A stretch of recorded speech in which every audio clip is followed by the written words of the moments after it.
एक ही मुहूर्त में जन्म लेने पर भी सबके कर्म और भाग्य अलग अलग क्यों? आइए इस कहानी में जानते हैं। एक बार एक राजा ने विद्वान ज्योतिषियों की सभा बुलाकर प्रश्न किया। मेरी जन्म पत्रिका के अनुसार मेरा राजा बनने का योग था। मैं राजा बना, किंतु उसी घड़ी मुहूर्त में अनेक जातकों ने जन्म लिया होगा जो राजा नहीं बन सके। क्यों? इसका क्या कारण है? राजा के इस प्रश्न से सब निरुत्तर हो गए।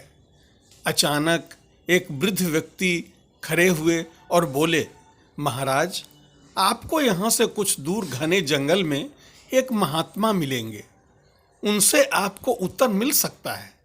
राजा ने घोर जंगल में जाकर देखा, एक महात्मा आग के ढेर के पास बैठकर अंगार खाने में व्यस्त है। राजा ने महात्मा से जैसे ही प्रश्न पूछा, महात्मा ने क्रोधित होकर कहा, तेरे प्रश्न का उत्तर आगे पहाड़ियों के बीच एक महात्मा है, वे दे सकते हैं। राजा की जिज्ञासा और बढ़ गई।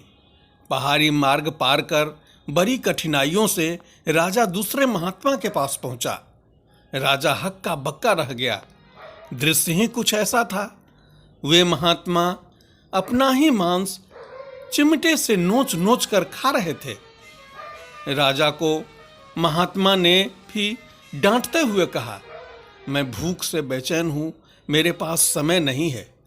आगे आदिवासी गांव में एक बालक जन्म लेने वाला है जो कुछ ही देर तक जिंदा रहेगा। वह बालक तेरे प्रश्न का उत्तर दे सकता है। राजा बड़ा बेचैन हुआ। बड़ी अजब पहेली बन गया मेरा प्रश्न। उत्सुकता प्रबल थी। राजा पुनः कठिन मार्ग पार कर उस गांव में पहुंचा। गांव में उस दंपत्ति के घर पहुंचकर सारी बात कही।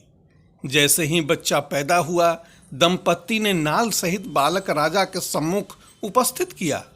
राजा को देखते ही बालक हंसते हुए बोला, राजन, मेरे पास भी समय नहीं है, किंतु अपना उत्तर सुन लो।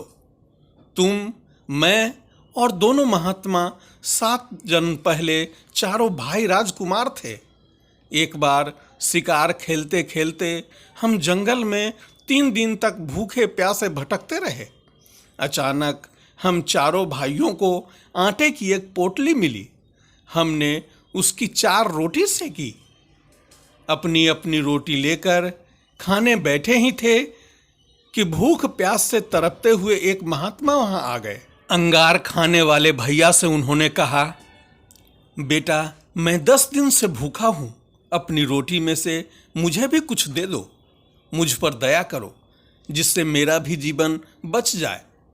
इतना सुनते ही भैया गुस्से से भड़क उठे और बोले, तुम्हें दे दूंगा तो मैं क्या खाऊंगा? आग! चलो भागो यहां से। वे महात्मा फिर मांस खाने वाले भैया के निकट आए।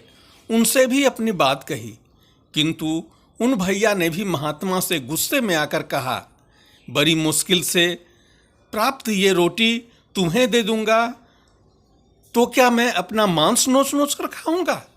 भूख से लाचार हुए महात्मा मेरे पास भी आए, मुझसे भी रोटी मांगी, किंतु मैंने भी भूख में धैर्य खोकर कह दिया, चलो आगे बढ़ो। मैं क्या भूख से मर जाऊं? अंतिम आशा लिए वे महात्मा, हे राजन, आपके पास भी आए, दया की याचना की। दया करते हुए खुशी से आपने अपनी रोटी में से आधी रोटी आदर सहित उन महात्मा को दे दी। रोटी पाकर महात्मा बड़ा खुश हुए और बोले, तुम्हारा भविष्य तुम्हारे कर्म और व्यवहार से फलेगा। बालक ने कहा, इस प्रकार उस घटना के आधार पर हम अपना अपना भोग भोग रहे हैं। और वो बालक मर गया। धरती पर एक समय में अनेकों फल फूल खिलते हैं, किंतु सबके रूप, गुण, आकार, प्रकार, स्वाद भिन्न भिन्न होते हैं।